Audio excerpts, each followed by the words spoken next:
Yo, wassalam, kembali lagi dengan saya. Assalamualaikum warahmatullahi wabarakatuh. Kembali lagi dengan Muhammad Dafar Ramadhani. Pada video kali ini, teman-teman semua, kita akan membahas sebuah isu yang bisa dibilang hangat, dan mungkin ini merupakan isu lama kali yang sedang beredar di masyarakat. Teman-teman tahu kira-kira kita mau bahas apa? Langsung aja dah, biar cepet. Kita akan membahas tentang sebuah industri besar yang ada di Indonesia, yaitu industri minyak kelapa sawit.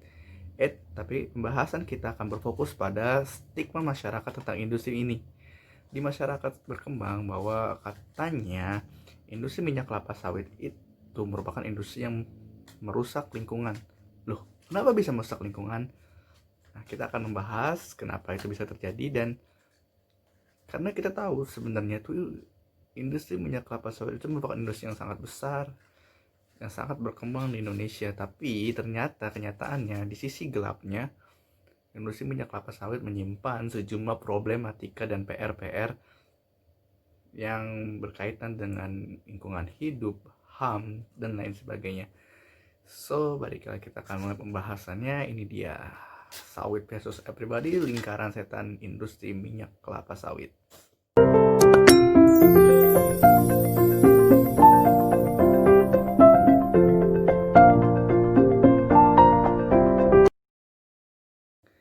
Nah, kita mulai ya pembahasannya. Nah, sebelum kita memasuki pembahasan, kita akan mulai dulu tentang apa sih itu industri minyak kelapa sawit. Nah, industri minyak kelapa sawit ini merupakan suatu industri pengolahan buah kelapa sawit. Dan dari buah kelapa sawit ini diolah menjadi minyak kelapa sawit yang nanti akan diproduksi lagi untuk bahan pangan atau non pangan, dan atau juga bisa dibuat untuk bahan bakar terbarukan yang bisa kita kenal dengan biofuel. Nah, tidak bisa dipungkiri teman-teman semua bahwa minyak kelapa sawit ini merupakan komoditi besar yang ada di Indonesia saat ini, yang dipasarkan ekspor maupun di domestik. Dan ini merupakan suatu komoditi yang bisa dibilang sangat vital karena ini merupakan penyumbang devisa negara terbesar. Tidak terbesar juga, cuman bisa dibilang penyumbang devisa negara terbanyak yang bisa bersaing seperti tambang atau migas. Nah, karena ini minyak nabati, nah minyak kelapa sawit ini sangat-sangat penting peran dalam kehidupan kita sehari-hari ya. Oleh karena itu, produksi dari minyak kelapa sawit ini tahun ke tahun semakin besar.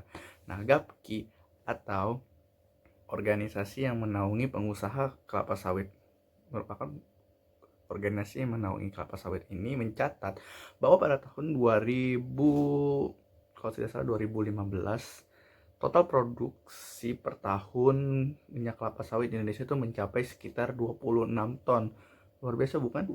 Nah, apalagi kalau misalkan survei itu dilakukan karena mungkin sekarang sudah mencapai sekitar 40 ton per tahun. Dan itu merupakan lumayan, 40 juta ton per tahun. Itu merupakan suatu hal yang luar biasa untuk produksinya kelapa sawit. Makanya industri minyak kelapa sawit ini menjadi penyumbang devisa terbesar negara. Nah, seperti yang dikatakan sebelumnya, dampak industri minyak kelapa sawit ini untuk perekonomian bangsa itu adalah sebagai penyumbang devisa terpenting yang ada di Indonesia ini, karena hasil ekspornya itu, karena setiap produksi minyak nabati ini tidak hanya dipasarkan di domestik namun diekspor juga untuk negara-negara luar. Nah, Indonesia merupakan salah satu produsen terbesar dari industri minyak kelapa sawit ini. Otomatis hasil dari ekspornya ini merupakan suatu penyumbang devisa terpenting negara ini. Nah, selain penyumbang devisa, karena perkembangan industri minyak kelapa sawit ini semakin pesat, ini menghasilkan lapangan pekerjaan juga yang jadi semakin banyak. Nah, GAPKI juga mencatat industri minyak kelapa sawit ini menjadi salah satu menyumbang lapangan pekerja terbesar di Indonesia. Selanjutnya, secara geografis, rentang industri minyak kelapa sawit ini terbesar ada di Pulau Sumatera sekitar 70%. Lebih fokusnya lagi ada di Kepulauan Riau. Nah, di Riau ini kebun-kebun kelapa sawit itu sangat banyak. Dan itu merupakan salah satu penghasil terbesar minyak kelapa sawit mentah atau yang biasa kita sebut dengan CPO. Nah, CPO yang dihasilkan dari kebun kelapa sawit ini yang nantinya akan dikirim ke pabrik kelapa sawit atau PKS yang akan nanti diolah menjadi minyak sawit yang siap untuk dipasarkan. Nah, CPO ini banyak dihasilkan di Sumatera, sekitar 70% ada di Sumatera, lalu 30%-nya tersebar di daerah Kalimantan, lalu selanjutnya ada di Pulau Jawa. Nah, dari data geografis yang diberikan Gapki ini membuktikan bahwa Indonesia sudah memiliki banyak sekali kebun kelapa sawit yang menyokong perkembangan dari industri minyak kelapa sawit tersebut. Jadi sehingga makanya dampaknya sangat besar untuk perekonomian bangsa ini, tidak bisa dipungkiri. Ya, selanjutnya kita membahas, nah ini tadi kita sudah membahas tentang dampak-dampak baik dari industri minyak kelapa sawit. Sekarang kita akan membahas sisi gelap dari industri minyak kelapa sawit tersebut. Apa sih itu sisi gelapnya? Nah, seperti yang dikatakan di awal sebelumnya, stigma masyarakat tentang industri kelapa sawit itu merupakan industri kotor, merusak lingkungan, segala macamnya. Sebelum kita membahas itu, kita akan membahas nih, kebun kelapa sawit ini milik siapa sih sebenarnya? Nah, menurut data yang diberikan oleh Gapki juga, si Gapki ini memberikan data bahwa sekitar 60% kebun kelapa sawit ini dimiliki oleh swasta.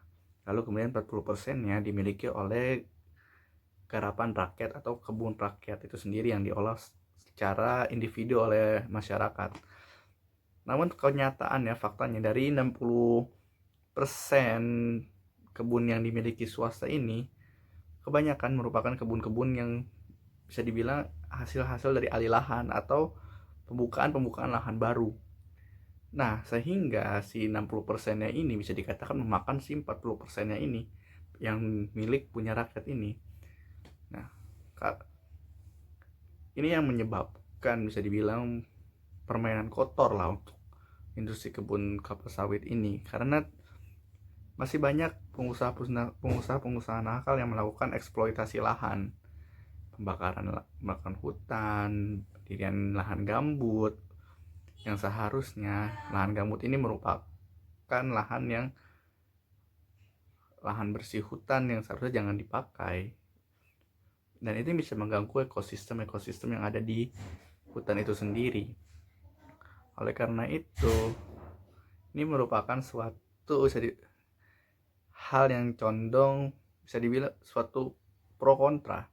Kenapa pro kontra? Bisa dikatakan pro kontra karena tidak bisa dipungkiri juga sebelumnya kan seperti dikatakan bahwa industri kelapa sawit ini merupakan industri yang menyumbang devisa terbesar untuk negara, dan itu bisa, jika dimanfaatkan dengan baik, itu bakal mensejahterakan rakyat. Hasil devisa tersebut bisa untuk pembangunan, infrastruktur, pendidikan, dan lain-lain.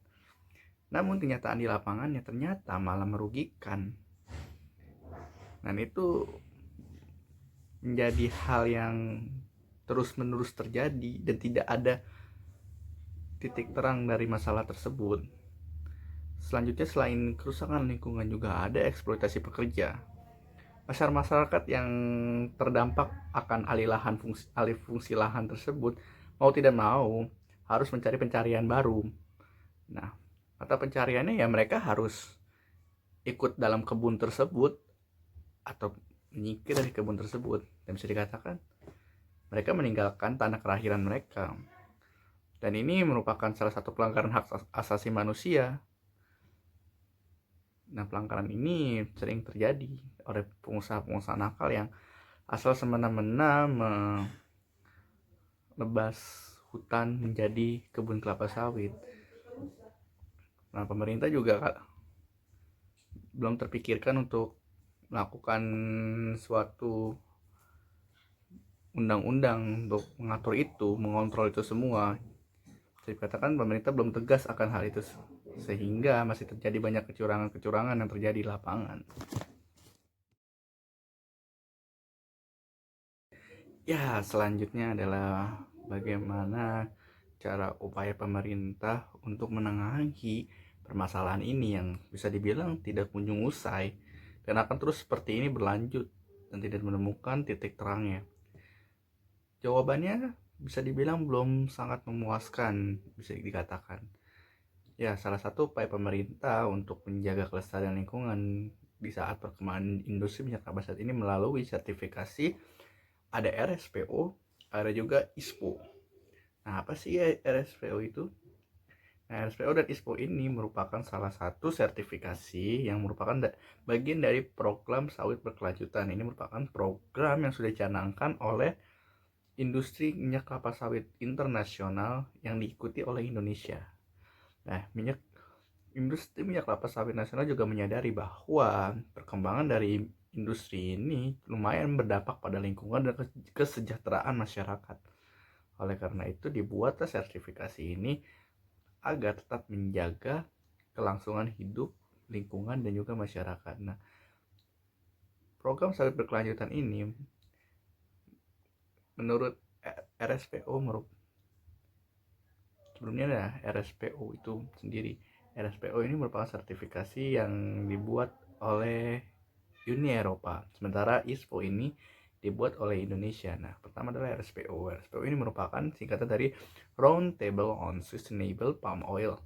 Ini merupakan sertifikasi yang di dalamnya terlibat mulai dari pengusaha, produsen, konsumen, reseller, dan distributor dari kelapa sawit. Nah, ini merupakan salah satu sertifikasi yang menjaga agar alur dari produksi mulai dari menanam, membuka lahan, menanam, kemudian panen, kemudian produksi hingga menjadi bahan jadi itu tertata dengan rapi, terdokumen dengan baik, dan yang pasti sesuai dengan kelestarian lingkungan, sehingga mencegah adanya oknum-oknum nakal yang tidak bisa dibilang tidak bertanggung jawab lah dalam industri minyak kelapa sawit ini, sehingga merusak lingkungan itu. Nah, RSPO ini merupakan sertifikasi yang dibuat oleh Uni Eropa bagian kelas dunia. Nah, Indonesia memiliki ISPO. Sama seperti RSPO, ISPO ini singkat dari Indonesian Sustainable Palm Oil. Nah, ISPO ini dibuat pemerintah Indonesia, merupakan adaptasi dari RSPO. Nah, ISPO ini dibuat sebenarnya sama prinsipnya, itu agar menjaga agar kelangsungan lingkungan dalam industri kelapa sawit itu tetap terjaga dan kesejahteraan masyarakat juga terjamin. Nah, ISPO dan RSPO sendiri memiliki prinsip sama, itu profit, planet, dan plan. Nah, ini merupakan tiga prinsip yang ditanamkan di RSPO maupun ISPO. Nah, tapi tetap saja sebenarnya konsepnya, kalau misalkan tidak ada kesadaran dari pihak pengusaha, pihak produsen, dan pemerintah yang saling bahu-membahu untuk mengontrol itu semua, tetap saja lingkungan tidak akan terjaga dan masyarakat kembali menjadi apa namanya ya, terdampak lah, bagian terdampak dari industri ini. Terdampaknya malah bukan terdampak bagus, malah terdampak jelek. Jadi kalau tidak ada kesejahteraan dari pihak produsen, pengusaha maupun pemerintah untuk mengontrol di semua, ya hasilnya sama aja. Mau ada RSPO, mau ada ISPO, tetap saja tidak ada yang bekerja. Jadi ya malah hasilnya ya tidak ada manfaat apa-apa dari lahan yang dieksploitasi, percuma. Nah, mungkin sekian itu saja pembahasan yang dapat saya sampaikan. Kurang lebihnya mohon maaf. Assalamualaikum warahmatullahi wabarakatuh.